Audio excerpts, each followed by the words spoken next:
नमस्कार, स्वागत है आप सभी का सुजत सारांश की इस क्लास में। इस क्लास में हम पढ़ते हैं राजस्थान का करंट अफेयर्स, जिसका आधार होता है राजस्थान सरकार की सुजस पत्रिका। शुरुआत करते हैं हेडलाइंस के साथ। सबसे पहली जानकारी है राष्ट्रपति श्रीमती द्रौपदी मुर्मू का राजस्थान में स्वागत। ये राजस्थान में कल आए थे। राजस्थान में 25 पक्षी घर बनाए जाएंगे और इस हेतु मुख्यमंत्री ने 43.5 करोड़ रुपए के बजट के प्रावधान का भी अनुमोदन किया है। कहां कहां बनाए जाएंगे? तो प्रदेश में जो 33 लवकुश वाटिकाएं हैं, एक पक्षी घर तो वहां होगा और उनके अलावा 17 अन्य स्थानों पर भी ये पक्षी घर बनाए जाएंगे।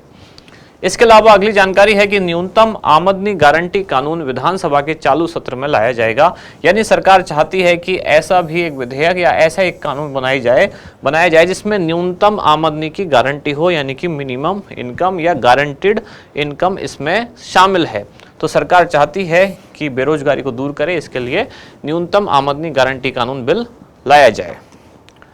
अगले पेज पर जानकारी है अनुप्रति कोचिंग योजना, जिसमें आवेदन की अंतिम तिथि 31 जुलाई है। अनुप्रति कोचिंग योजना किसके लिए है? ये विद्यार्थियों के लिए जो कोचिंग वगैरह की तैयारी करते हैं या किसी एग्जाम की तैयारी के लिए कोचिंग करते हैं, तो उनके लिए सरकार द्वारा ये योजना संचालित है।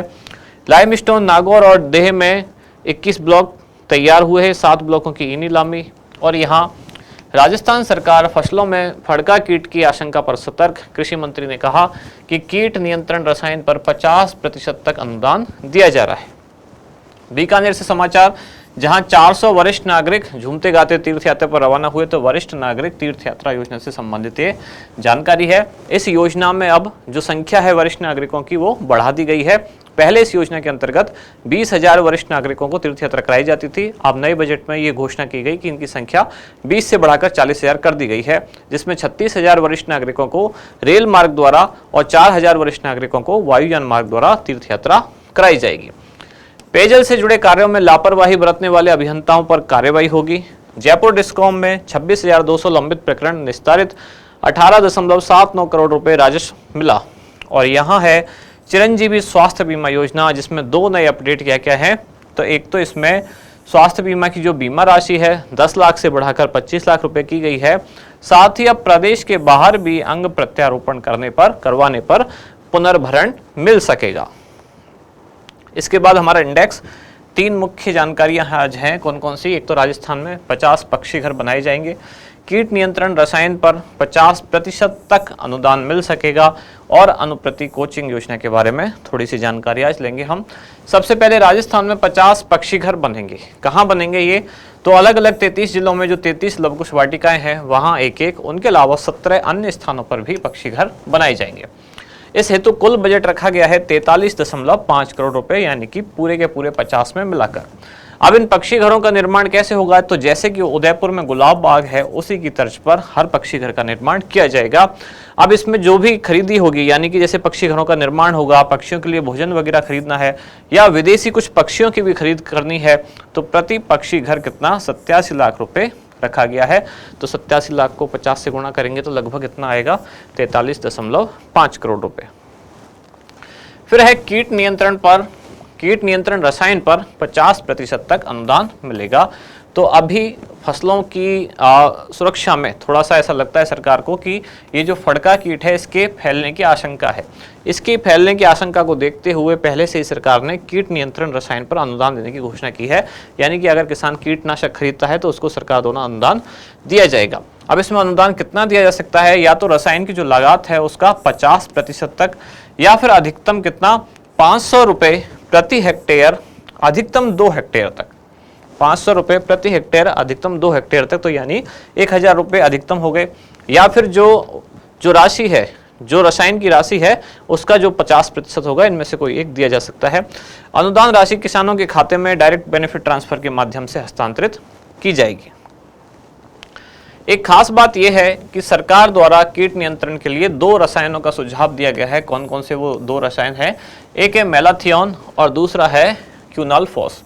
तो ये आपके प्रीलिम्स एग्जाम में ऐसे क्वेश्चन पूछे जा सकते हैं। आपको लगेगा साइंस एंड टेक्नोलॉजी का भी पार्ट है, करंट अफेयर्स का भी पार्ट है। तो दोनों जो रसायन है मेलाथियोन और क्यूनालफॉस, ये किससे संबंधित है? ये कीटनाशक हैं और इनके छिड़काव की एडवाइजरी सरकार द्वारा दी गई है। फिर है मुख्यमंत्री अनुप्रति कोचिंग योजना, जो प्रारंभ हुई थी वर्ष 2021-22 में। इसमें 2-3 अपडेट क्या क्या हुए। जब प्रारंभ हुई थी तो 10,000 छात्र छात्राओं के लिए ये योजना थी। उसके बाद संख्या बढ़ाकर कर दी गई 15,000 और अब नए बजट यानी कि 2023-24 में संख्या बढ़ाकर कर दी गई है 30,000। किस विभाग द्वारा संचालित है? तो पढ़ाई से संबंधित योजना है, लेकिन शिक्षा विभाग से नहीं, ये सामाजिक न्याय एवं अधिकारिता विभाग द्वारा संचालित है। क्या है योजना का उद्देश्य?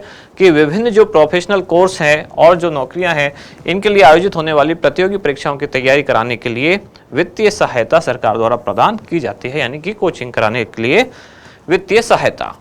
लाभार्थी वर्ग कौन कौन सा होगा? SC, ST, OBC वर्ग, विशेष पिछड़ा वर्ग, अल्पसंख्यक, आर्थिक पिछड़ा वर्ग या विशेष योग्यजन जिनके परिवार की वार्षिक आय 8 लाख रुपए से कम है और माता पिता अगर राजकीय सेवा में हैं तो पे मैट्रिक्स लेवल 11 तक ही होना चाहिए, 11 तक का वेतन।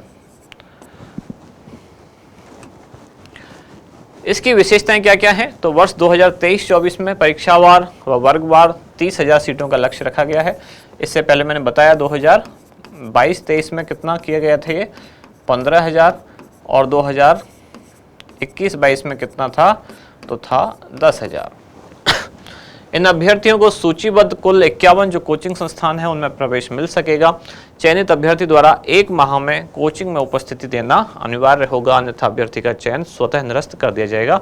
यानी जैसे ही वो इस योजना के तहत पात्र घोषित होता है और उसको लाभ मिलना शुरू होगा, तो जो कोचिंग संस्थान उसको अलॉट किया गया है 1 महीने के अंदर उसको वहाँ अपनी अटेंडेंस देनी आवश्यक है। इसके बाद आज का अभ्यास प्रश्न क्या है कि फड़का कीट नियंत्रण हेतु राज्य सरकार द्वारा निम्नलिखित में से कौन से रसायन के छिड़काव हेतु एडवाइजरी जारी की गई है? मेलाथियोन, क्यूनोलफॉस, 2,4-D या फिर A और B दोनों। क्या होगा सही उत्तर? बताएं आप कमेंट्स में। अब मिलते हैं कल अगली न्यूज के साथ अगली क्लास में। धन्यवाद।